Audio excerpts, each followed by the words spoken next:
Kita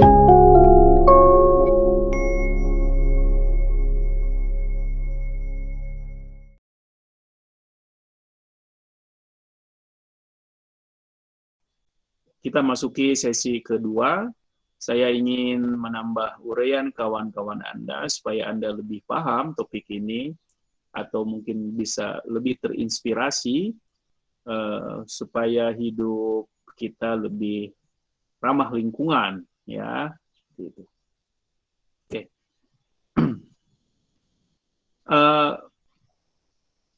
Hari ini kita akan bahas sesuatu yang kita lakukan sehari-hari, kita konsumsi sehari-hari, dekat dengan diri kita, tetapi tanpa kita sadari bahwa hal ini punya pengaruh besar terhadap diri kita dan lingkungan kita. Ya, nah, saya ingin fokus kepada yang kedua tadi, bahwa apa yang kita makan itu punya pengaruh dan pengaruhnya sangat signifikan bagi lingkungan kita. Ya.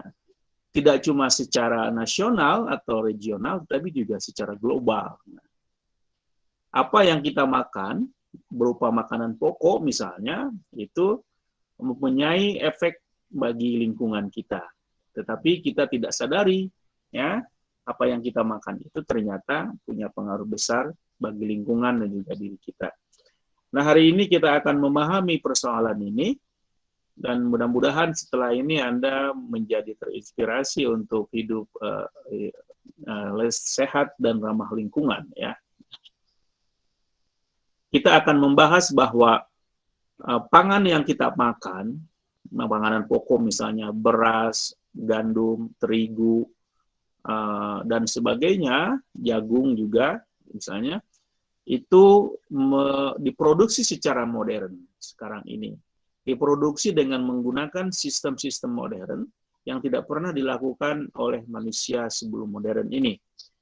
Nah, sistem produksi modern inilah yang punya kontribusi besar bagi munculnya kasus-kasus persoalan lingkungan, ya, baik itu di udara, di air, di darat, dan sebagainya, ya, termasuk juga kepada diri kita.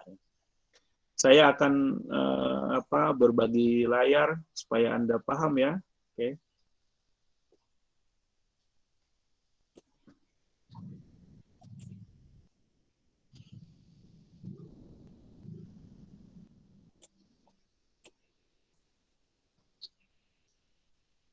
Anda bisa lihat?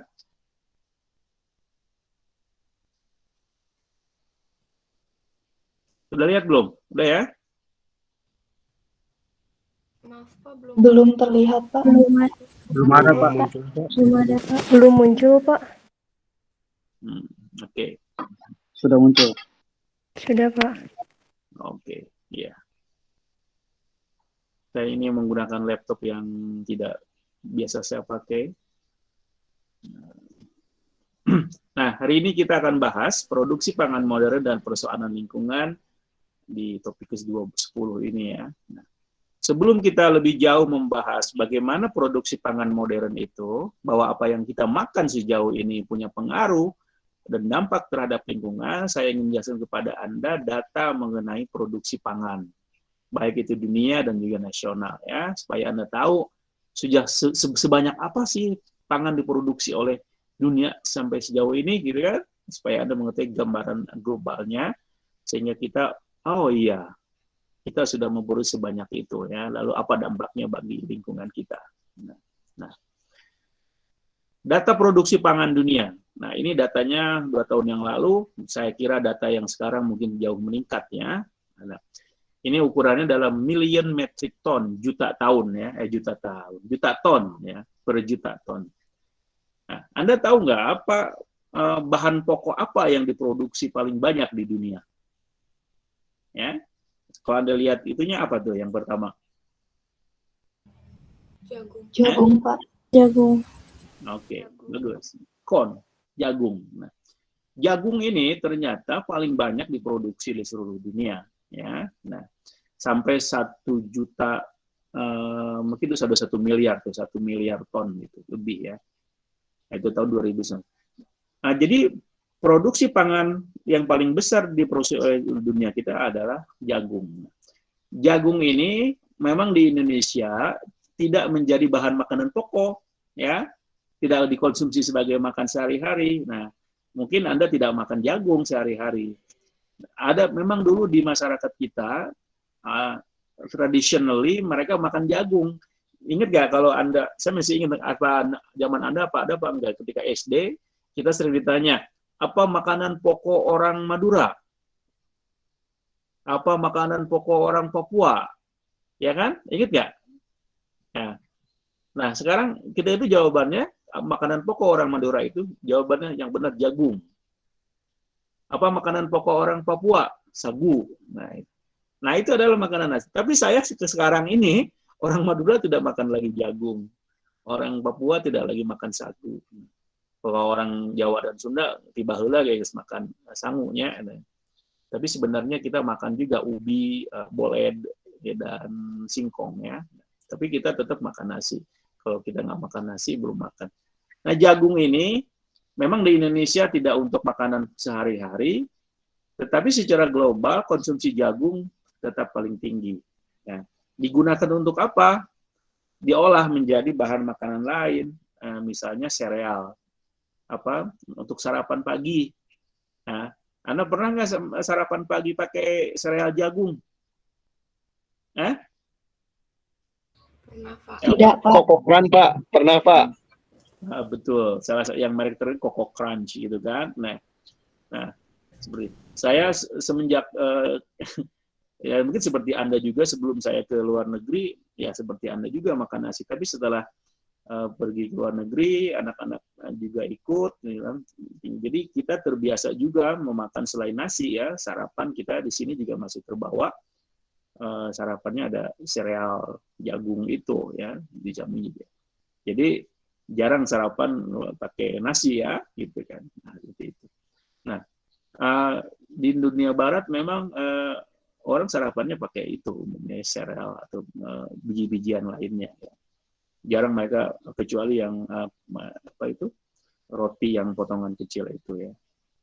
Nah, selain menjadi makanan pokok seperti itu, juga jagung digunakan untuk pakan ternak ya. Nah, ini saya kira yang paling banyak digunakan untuk pakan sapi, kambing, domba, ayam. Nah, itu. Nah, ini yang menyebabkan produksi jagung ini menjadi besar karena dibutuhkan juga untuk memproduksi daging yang nanti data berikutnya ya. Termasuk di Indonesia, daging ayam yang kita makan itu bahan bakunya, pakannya itu parabna di bahasa Sunda mah itu tuh dari jagung gitu. Nah, sayangnya jagung itu di Indonesia dikuasai oleh kelompok-kelompok tertentu sehingga kalau petani-petani, peternak-peternak kecil mereka bisa mengalami kekurangan seperti yang terjadi kemarin tuh di Jawa Tengah atau Jawa Timur, para peternak telur mereka buang-buangin telurnya tuh ya karena katanya murah ya. Nah, saya juga heran nih para petani itu ketika mereka untung cari cing, ketika murah atau mereka rugi ribut itu. Padahal dua-duanya harus bilang ya, oh kami lagi untung gitu kan, ngomong gitu juga kan, bener nggak? Ya kan? Tapi nggak pernah ya, ya kan? Nah, jagung ini secara global merupakan pangan yang paling banyak diproduksi dunia. Nah, sekarang kedua, bahan makanan yang diproduksi terbesar kedua adalah wheat. Wheat itu gandum. Nah, gandum ini menjadi bahan baku terigu yang disebut tadi itu oleh Lazuardi. Hampir makanan yang kita makan sehari-hari tidak lepas dari gandum, dari tepung itu, ya. Nah, tepung terigu itu roti, bala-bala, cakwe itu kan dari tepung tuh ya. Odading ya, juga lain-lainnya, kue. Nah, itu dari tepung. Nah, tepung itu dari gandum. Nah, apalagi dibagi bahan utama roti yang menjadi konsumsi orang-orang barat itu kan. Nah, maka ini wheat ini gandum menjadi bahan terbanyak kedua yang produksi. Nah, di Indonesia ini gandum ini tidak bisa kita produksi, kita harus impor nih ya dari Australia, yang dekat juga New Zealand. Yang ketiga, nah baru nih makanan kita nih, rice. Rice ini bahan makanan pokok yang terbanyak ketiga diproduksi. Ya, hampir 1,5 miliar ton itu ya, itu kita diproduksi di dunia. Nah, nanti kita akan lihat negara mana saja yang paling banyak mengkonsumsi beras ya di slide berikutnya. Yang keempat, barley. Barley itu memang tidak populer. Sorghum juga, dulu di sorghum itu di zaman Soeharto pernah diminta kepada masyarakat untuk menanamnya sebagai alternatif beras, tapi sayang tidak tindak lanjut tuh, hanya tumbuh di depan halaman rumah, beberapa pohon, lalu tidak diproduksi. Itu bagus itu sebenarnya bagi alternatif beras ya. Tapi tidak juga sekarang ada keseriusan untuk membuat alternatif bahan pokok dari pemerintah. Padahal bagus tuh, seperti Anda bilang tadi, kita mesti melakukan diversifikasi bahan makanan ya. Anda jangan cuma makan rice samuai ngalpoe, Anda bisa juga makan yang lain-lainnya ya.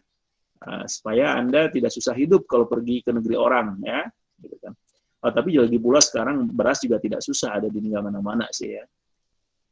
Kemudian oats itu juga sama tuh, yang paling mudah Anda lihat, bahan sarapan tuh, ya, yang mereknya paling terkenal di Indonesia ada Quaker itu ya, oat Quaker itu, jadi banyak di merek lainnya.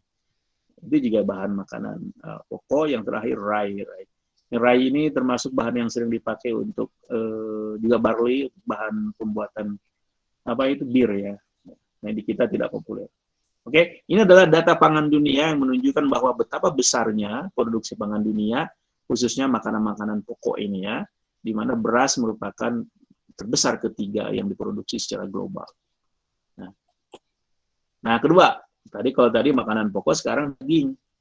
Kita lihat nih daging. Daging kan termasuk kebutuhan pokoknya, daging ayam, daging sapi dan sebagainya. Nah, produksi daging itu meningkat setiap tahun di tahun 60 tuh, angkanya tuh ya. Tahun 60 itu cuma 50 ini per ton ya. Per ton ini 50 mil, itu million ya, 50 million. Juta, berarti 50 juta. Tahun 60-an itu cuma 50 juta ton. Tapi sekarang 2017 ini mungkin sekarang sampai meningkat lagi. Nih, di Asia saja itu sudah mencapai angka di sini, di angka 100 juta ton ya. Nah, apalagi ada wilayah yang paling banyak konsumsi dagingnya, Karibia, Oseania, Afrika ya. Itu banggaannya negara-negara yang banyak konsumsi daging. Ya. Memproduksi daging, bukan mengkonsumsi, memproduksi daging. Jadi produksi daging itu banyak diproduksi oleh negara-negara Karibia, Oseania, dan Asia termasuk yang bawah. Nah, ini menunjukkan nih terjadi grafik peningkatan produksi daging di seluruh dunia, di seluruh wilayahnya, termasuk di wilayah Asia. Ini juga termasuk bahan makanan pokok, bahan makanan yang kita konsumsi. Nah, bagaimana dengan yang beras? Nah, kita lihat datanya ya. Seberapa banyak beras diproduksi secara global? Nah, dan siapa yang paling banyak memproduksi? Negara yang paling banyak memproduksi beras itu ternyata Cina.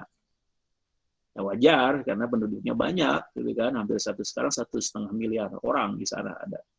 Maka kebutuhannya banyak, maka produksinya juga banyak, gitu kan? Nah, ada 148 juta ton ya, metrik ton yang diproduksi oleh Cina setiap tahun. Data tahun 2018 ya. Sekarang mungkin sudah 100, hampir 200 mungkin naik ya. Negara kedua produksi beras adalah India. Nah, ini juga wajar nih, karena penduduknya hampir 1 miliar juga, 800 juta orang di sana. 112, mungkin sekarang 120-130 juta ton, metrik ton.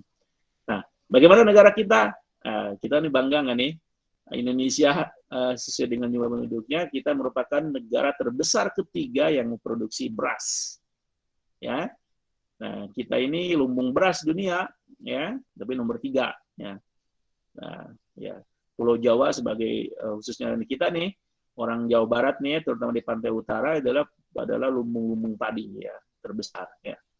Tapi sayang sekarang juga semakin berkurang karena dibuat bangunan ya.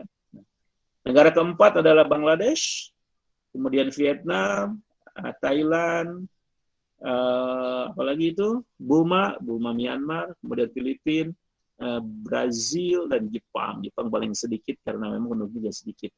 Nah, yang menarik nih, kalau Anda pergi ke luar negeri, ya, Anda akan dapati dengan mudah beras ini.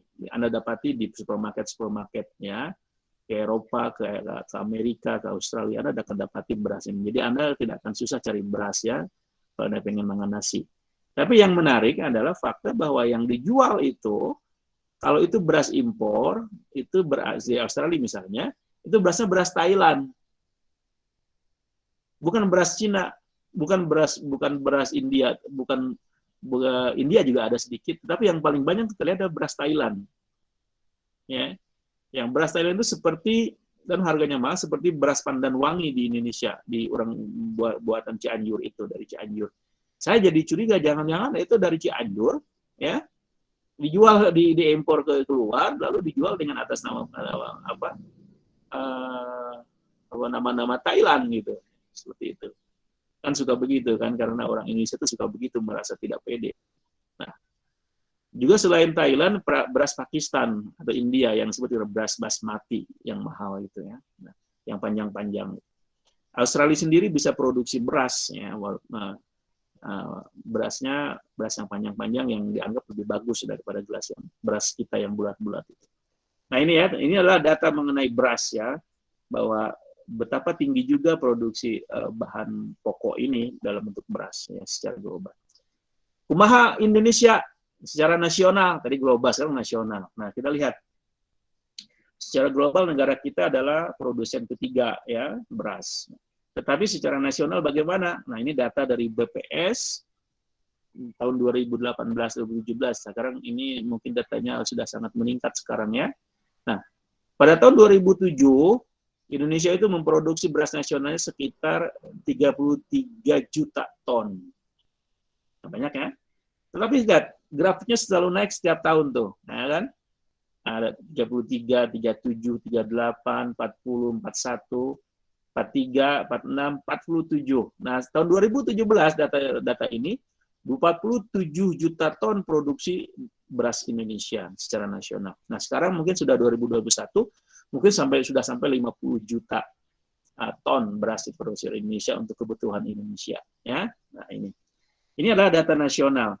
Nah, tapi itu suka menjadi masalah nih, data yang dimiliki oleh negara kadang berbeda data negara oleh lainnya. Karena kementerian juga berbeda datanya. Sehingga nih nanti Anda mungkin sering mendengar kata-kata impor beras ya. Nah, kadang-kadang persoalan data yang berbeda ini menjadi alasan bagi pemerintah atau kelompok tertentu atau departemen tertentu untuk mengimpor beras. Nah, ini ada faktor ketidaksamaan data sehingga katanya harus impor beras, tapi juga mungkin ada permainan para importir ya supaya mereka dapat keuntungan terus. Nah, ini nanti bisa diskusikan ya. Nah, sekarang kita ke fokus bahasan kita di pagi hari ini. Kalau Anda sudah bisa membaca tadi data-data global mengenai produksi pangan global dan nasional, maka sekarang pertanyaannya, apa relasinya, hubungannya produksi pangan modern tadi dengan persoalan lingkungan? Nah, tanpa kita sadari bahwa produksi pangan modern tadi dengan jumlah banyak tadi ternyata itu pada faktanya merupakan penyebab persoalan lingkungan. Nah, ini. Tanpa kita sadari ya, bahwa apa yang kita makan itu memiliki dampak terhadap lingkungan. Oke. Pada aspek apa dan mengapa itu terjadi? Nah, jawabannya adalah terletak pada sistem produksinya. Jadi pangan-pangan yang tadi diproduksi tadi dari mulai jagung, beras, gandum dan sebagainya itu diproduksi dengan menggunakan sebuah sistem produksi modern dengan cara-cara yang tidak pernah dilakukan sebelum masa modern. Maka disebut sistem produksi pangan modern. Ya. Ada apa dengan sistem ini? Nah, ada ironi di sini. Ironi itu artinya kita menginginkan sesuatu dengan tujuan baik, tetapi ternyata ada akibat yang muncul yang tidak kita harapkan sebelumnya. Nah, itu negatif. Ada ironi. Apa ironinya? Manusia modern itu berhasil memenuhi kebutuhan pangannya dengan meningkatnya produksi pangan mereka untuk memenuhi kebutuhan mereka, menstabilkan persediaan dan sebagainya. Tetapi pada saat yang sama ini menimbulkan persoalan lingkungan yang serius. Ironi kan? Nah, secara global manusia modern mampu memenuhi kebutuhan pangannya, meningkat produksi persediaan pangan tersedia, tetapi efeknya adalah sistem ini membuat persoalan lingkungan menjadi parah, menimbulkan persoalan-persoalan lingkungan dari sistem produksi modern ini. Oke, nah permintaan global pangan dunia ini terus meningkat, ya seiring dengan populasi meningkat. Tadi kan populasi meningkat, pasti juga produksi pangan meningkat, kan? Maka populasi meningkat, produksi pangan juga harus meningkat. Nah, maka produksi harus ditingkatkan untuk memenuhi kebutuhan populasi. Tadi di Indonesia saja kan tadi 47 juta ton beras 2017, sekarang sudah 50 juta. Berarti menunjukkan bahwa orang juga Indonesia sekarang sudah 2.275 juta. Orang bertambah, maka bertambah pula mulut yang harus disuapi, perut yang harus diisi, ya, maka produksi pangan juga meningkat. Oke? Nah, sekarang pertanyaannya, bagaimana bisa manusia modern dengan sistem produksi modern itu meningkatkan produksi itu? Ya kan?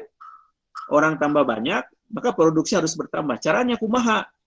Caranya adalah dengan menggunakan cara-cara untuk meningkatkan produksi melalui pestisida, melalui pemupukan, dan pembukaan lahan baru. Nah, untuk memproduksi lebih banyak, maka diciptakan pestisida supaya tanamannya tahan oleh hama, produksi meningkat. Diciptakan pupuk supaya tumbuhannya bagus, produksinya meningkat. Dan diciptakan lahan-lahan baru pertanian supaya produksi juga meningkat. Nah, ini adalah yang akan kita bahas nih, minimal kita fokus kepada pestisida dan pupuk ini. Ya. Oke. Sebagai sebuah sistem produksi pangan modern. Nah, coba lihat gambar ini ya. Ini adalah gambar yang menunjukkan penggunaan pupuk dan pestisida melalui spraying menggunakan pesawat.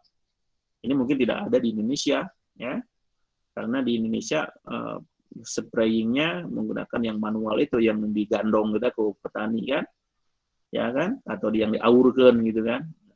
Nah, di sistem pertanian yang modern negara maju, karena masif atau besar lahannya dan juga rata, mereka menggunakan pesawat seperti itu supaya efektif dan cepat, ya kan? Itu yang disemprotkan adalah pupuk atau pestisida, ya kan, melalui itu. Nah, mereka mungkin lahan yang 1 hektar bisa dilakukan dalam hanya beberapa menit saja, gitu kan. Efektifnya secara modern. Nah, apa persoalannya dengan penggunaan sistem modern perpupukan itu? Ya, yang pertama, penggunaan pestisida atau pesticide itu sering berlebihan. Artinya lebih yang dibutuhkan. Karena memang mungkin petani tidak mengerti cara pakainya, atau memang mereka didorong oleh para pengusaha untuk menggunakan lebih banyak supaya produsen pupuknya untung, atau salah pakai. Nah, kalau terjadi ini, penggunaan pupuk yang berlebihan atau salah pakai bisa menimbulkan persoalan lingkungan. Yang pertama, dari segi udara. Nah, penggunaan tadi tuh, mulai spraying udara tadi, itu menimbulkan polusi udara. Ya kan? Pasti itu tidak banyak yang tidak langsung jatuh ke pohonnya, atau ke tanamannya, atau ke tanah. Pasti akan menyebar karena di bawah angin. Oke? Ini mungkin tidak terlalu banyak dampaknya bagi yang spraying yang tradisional yang digendong itu, tapi tetap saja itu bakal ada pestisida yang terbawa angin. Ya. Polusi air yang ini yang kedua. Ya. Penggunaan pupuk pestisida dan pupuk yang seperti tadi itu berdampak kepada polusi air. Nah, air akan tercemar pupuk. Nah, ini datanya saya tunjukkan di Amerika ya. Nah, di Indonesia juga mungkin banyak. Saya tidak menyebut negara kita supaya kita tidak ini ya. Oke. Saya contoh di Amerika saja deh yang jauh-jauh supaya tidak ada yang tersinggung. Oke. Di Amerika tuh pestisida itu sudah masuk ke semua aliran sungai. Dan 90% dari sungai-sungai itu menurut sampel yang didapatkan itu sudah tercemar. Gitu kan? Nah, kemudian kerusakan tanah jelas melalui pestisida, melalui pupuk itu merupakan memang meningkat itu produksi, tetapi tanah mengalami kerusakan. Organisme-organisme yang sangat penting bagi tanah itu terbunuh. Ya. Nah, nanti akibatnya akan muncul hama, ya, hilangnya hama yang menjadi predator bagi hama lainnya. Ya kan, ada predator alam untuk hama tertentu. Ya. Nah, Kalau di kita misalnya tuh sawah yang menggunakan pestisida dan itu tidak belutnya akan berkurang, benar nggak? Padahal belut itu bisa menjadi predator untuk misalnya apa tuh di sawah atau ular ya, ular sawah itu. Karena terbunuh oleh itu tadi, maka ular sawah tidak ada. Padahal ular ini penting untuk memakan tikus. Nah, itu kan? Seperti itu. Sekarang susah didapatkan kan? Siapa yang suka ngurek di sini? Suka ngurek tuh? Hah? Udah sulit, Pak. Nah, bener. Karena sawahnya udah nggak ada belutnya. Karena tadi tuh, karena penggunaan ini. Tapi di saya mah masih ada, Pak. Masih ada? Bagus, Masih bagus. ada, Pak. Nah, iya. Kemudian kerusakan tanaman, jelas tuh tanaman-tanaman lain akan terkena oleh penggunaan pestisida tadi yang tidak perlu, akarnya rusak, pertumbuhan terganggu. Nah, bahaya bagi binatang juga ada residu yang dibawa, residu itu sisa-sisa yang masuk kepada makanan, lalu dimakan oleh binatang kita, oleh kucing kita, oleh burung, oleh ikan. Nah, kalau masuk dimakan oleh ikan, ikannya akan tercemar dan kita akan memakan ikan yang tercemar. Nah, ada dampak lainnya penggunaan pestisida itu yang berlebihan tadi, terjadinya resistensi pada hama itu sendiri. Artinya hamanya itu tahan, membuat tahan, tidak bisa lagi terbunuh. Karena sudah terbiasa dengan pestisida tertentu, maka mereka bisa tetap hidup. Karena mengalami resistensi sama seperti kita kalau di rumah nih, di Jakarta namanya, banyak nyamuk tuh, ya. Itu tidak cukup disemprot pakai baygon, ya. Itu hanya yang mati cuma beberapa, itu bayi masih tapi ada gitu kan, apalagi dengan nyamuk bakar itu. Nah, itu menjadi resisten tuh dengan pestisida seperti itu. Nah, itu karena binatang membangun sistem mekanisme sendiri untuk pertahanan diri mereka. Kalau terus-terusan diserang oleh serangan yang sama, jadi mereka punya itu katanya musuhnya. Jadi mereka membangun pertahanan sendiri. Yang kedua, produksi pangan itu maupun modern itu untuk meningkatkan produksinya itu menggunakan pupuk buatan, fertilizer bahasa Inggrisnya. Nah, kadang-kadang ini berlebihan juga atau salah pakai. Nah, datanya nih, ini data minimal menurut saya 40-60% produksi pangan menggunakan pupuk buatan. Menurut saya ini data ini lebih sedikit ya. Pada faktanya mungkin majority, mungkin 90% bahan pangan kita menggunakan pupuk buatan ini, ya, gitu kan. Nah, lebih dari 50% manusia mengkonsumsi pangan hasil penggunaan pupuk buatan ini. Menurut saya bukan 50%, lebih dari 50%, ya kan? Karena apa yang kita dapati di pasar, di baik tradisional, di supermarket, di mana itulah hasil dari produksi pangan yang menggunakan pupuk modern itu, pupuk buatan itu, ya kan? Apa dampaknya bagi lingkungan? Nah, pupuk buatan itu, pupuk kimia yang kita sebut itu, merupakan bersifat inorganik, mengandung zat kimia dan mineral yang berbahaya bagi alam dan juga bagi manusia. Ada nitrogen, ada potasium, ada subur yang itu kalau masuk kepada tanah dan kita akan berbahaya. Dan merusak kualitas tanah, ya, meningkatkan keasaman tanah misalnya seperti itu, ya. Maka kalau tanah yang sering menggunakan pupuk buatan ini lama-lama akan menjadi tidak subur, ya. Apalagi terus menggunakan sistem pertanian yang sama atau bahan model tanaman yang sama. Oke. Nah, merusak air jelas tuh ya pupuk itu. Nah, ini data dari Amerika nih, kita data dari orang lainnya supaya kita tidak tersinggung. Lebih dari 50% danau di Amerika itu terkontaminasi oleh pupuk buatan tadi. Karena kan mereka ada pupuk di sekitar danau-danau itu kan banyak pertanian-pertanian, ya. Untuk tadi gandum, jagung, kapas dan sebagainya ini kan disemprotin tuh, ya, juga dipupuk dan sebagainya. Nah, itu masuk juga ke air dan airnya masuk ke danau.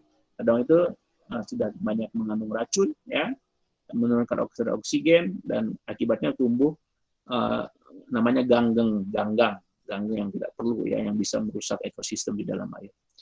Mengganggu kesehatan manusia, ini jelas nih, ya. Tadi itu disebutkan juga oleh siapa? Lazuardi, ya, jelas itu nih bahwa kalau makanan yang kita konsumsi seperti itu berbahaya bagi kesehatan kita. Ada zat kimia yang di dalamnya yang bisa berbahaya bagi kita. Termasuk air minum nih. Nah, air minum nih Anda harus hati-hati. Sekarang Anda harus hati-hati minum air yang isi ulang itu. Walaupun murah ya, Anda kan, nah saya juga tahu tukang dagang dan mahasiswa beli yang murah kan, isi ulang, benar deh, Lazuardi. Betul, Pak.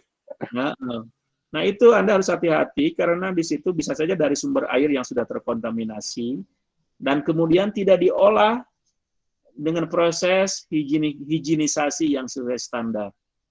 Ya itu saya baca kemarin 2 minggu yang lalu, sebulan yang lalu itu penelitian dari departemen dari sebuah LSM atau pemerintah 50% lebih minimal nih, minimal 50% air minum isi ulang itu tidak memenuhi standar higienisasi.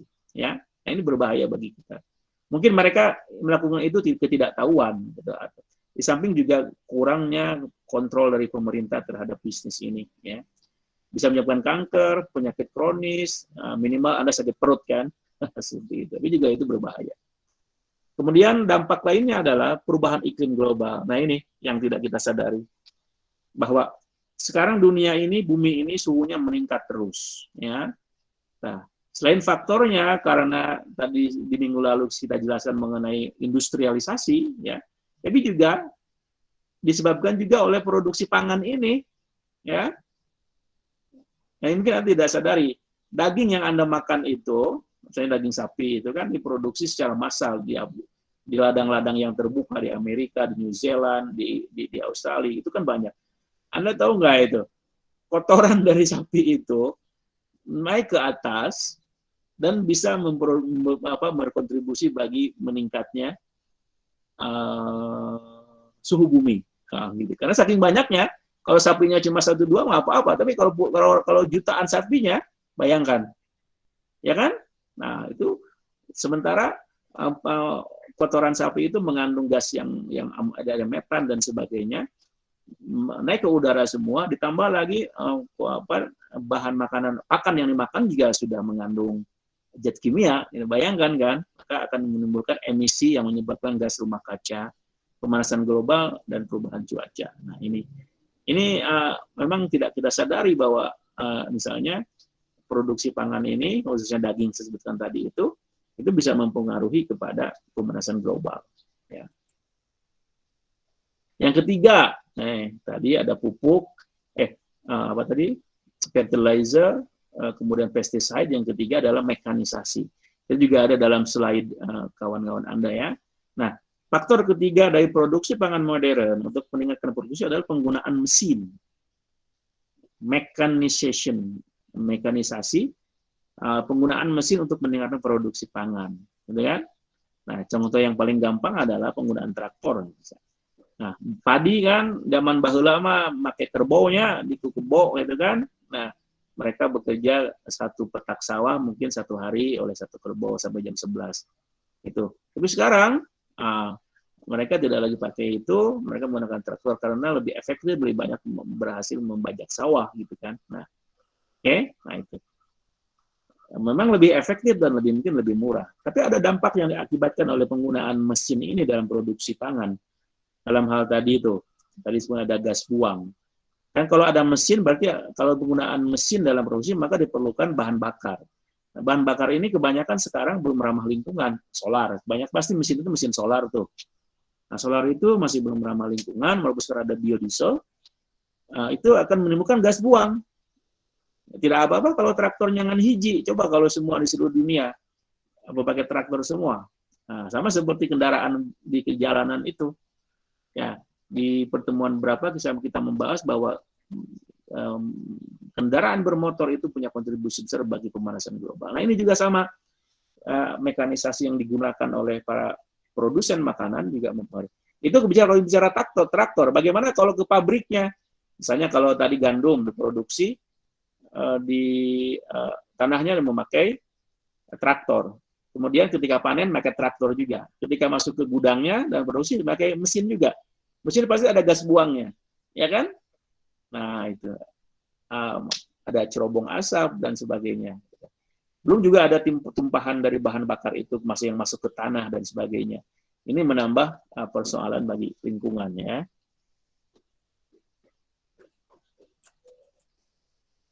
Nah ini traktor yang suka dipakai di negara-negara maju tuh. Kalau di Indonesia mungkin traktor ini digunakan untuk membajak sawah itu, lahan-lahan pertaniannya.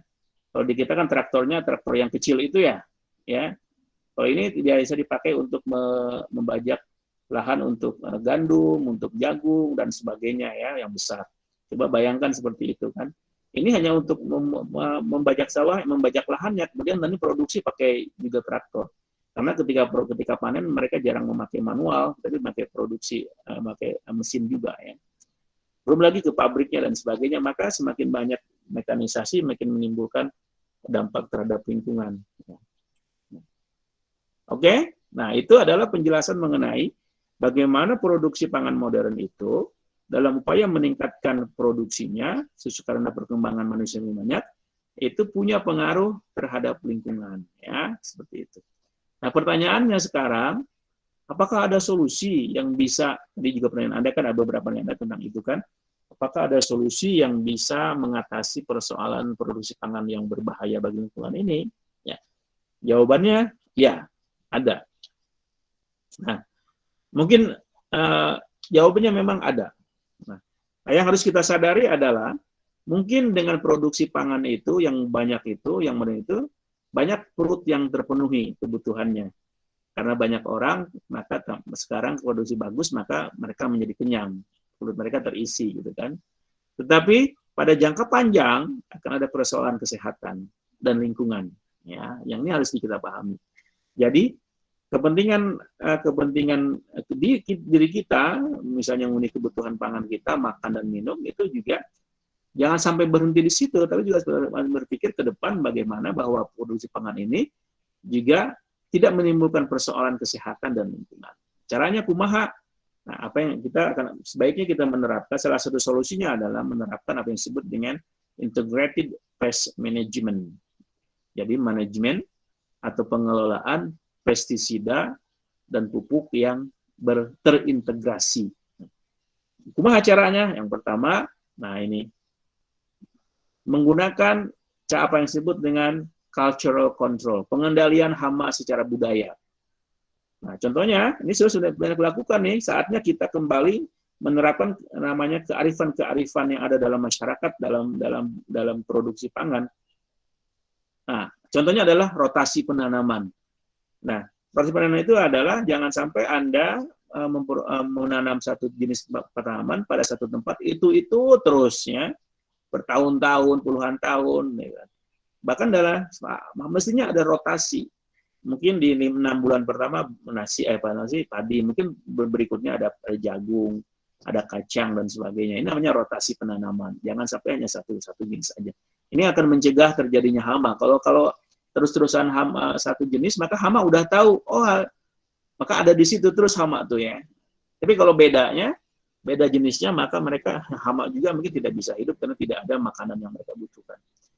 Solarisasi tanah, maksudnya tanah dibiarkan terbuka oleh matahari, lalu organ hama-hamanya terbunuh oleh matahari. Nah, harus ada pengaturan waktu dalam penanamannya. Ini seperti rotasi penanaman. Waktunya diatur deh, selain juga jenisnya juga macam-macam, tapi juga waktunya diatur.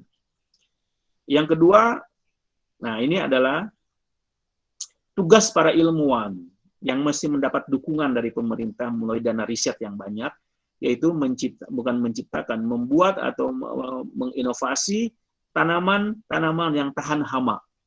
Nah, ini penting. Jadi, pemerintah mesti mengeluarkan dana riset, dilakukan kepada ilmuwan, kalau di kita ada IPB, atau fakultas lainnya di perguruan tinggi lain. Sayang di kampus kita belum ada fakultas pertanian, ya, mudah-mudahan beberapa tahun kemudian ada fakultas pertanian. Nah, mereka adalah membuat atau menginovasi jenis tanaman yang tahan hama. Nah, kalau tahan hama berarti tidak lagi diperlukan pupuk atau sedikit, atau tidak juga untuk pestisida. Maka akan mengurangi itu dampak dari bahaya pestisida dan fertilizer itu.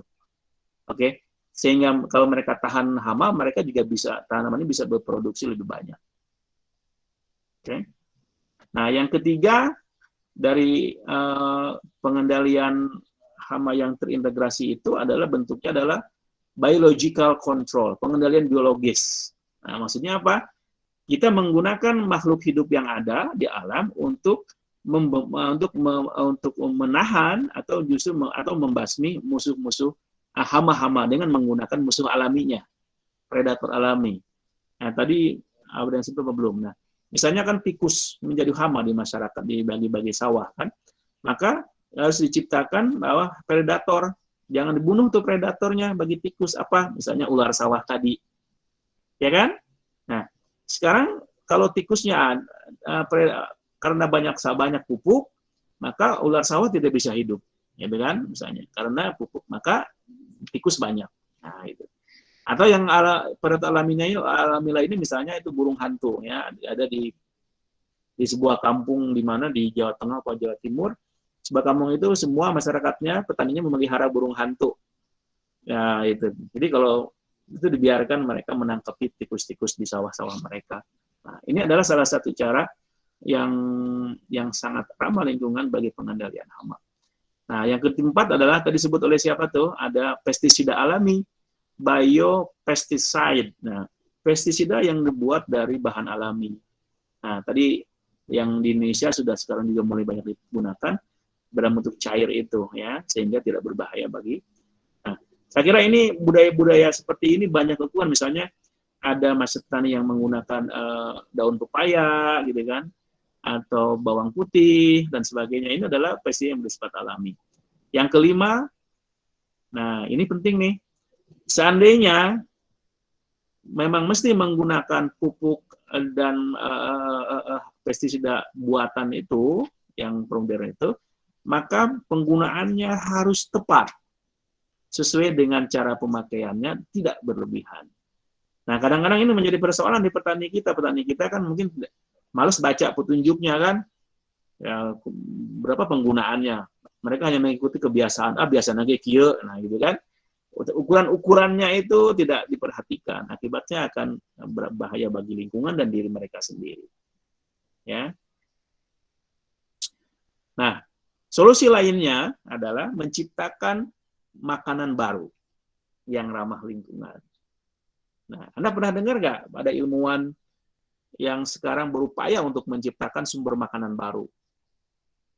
Salah satunya adalah dari insek, serangga. Nah, jadi, salah satu yang dikembangkan adalah simet, belalang. Ya. Nah, karena belalang ini mudah dikembangkan, dan ternyata nutrisinya sangat tinggi. Dan ini bisa menjadi alternatif daging misalnya, atau nutrisi proteinnya, daripada membuat peternakan sapi yang berbahaya tadi. Lebih bagus kita memproduksi simet itu, ya. Nah, ini sudah dicoba tuh di negara-negara barat itu, ya. Ini sebenarnya bukan hal yang aneh di masyarakat kita. Ada kan mungkin orang-orang tua kita dulu atau sebagian masyarakat sekarang, saya sendiri belum pernah coba memakan simet itu, katanya enak kayak gitu kan. Nah, ini bisa menjadi, tapi kita belum dijadikan sebagai, belum biasa orang kita. Nah, di masa depan insek ini adalah harapan masa depan, alternatif daging di masa depan, ya. Yang ketiga ini, tapi ini ekstrim yang ini nih. Feses itu kotoran. Jadi kotoran manusia bisa didaur ulang untuk menjadi makanan, daripada dibuang-buang ini jadi makanan sendiri gitu ya. Oke. Nah, dari semua uraian tadi mengenai solusi itu mengarah kepada apa yang disebut dengan eco-friendly food production. Jadi solusinya adalah produksi pangan yang ramah lingkungan. Yang saya sebutkan tadi itu disatukan, dirangkum dalam sebuah istilah yang disebut dengan eco-friendly food production. Produksi pangan yang ramah lingkungan. Oke?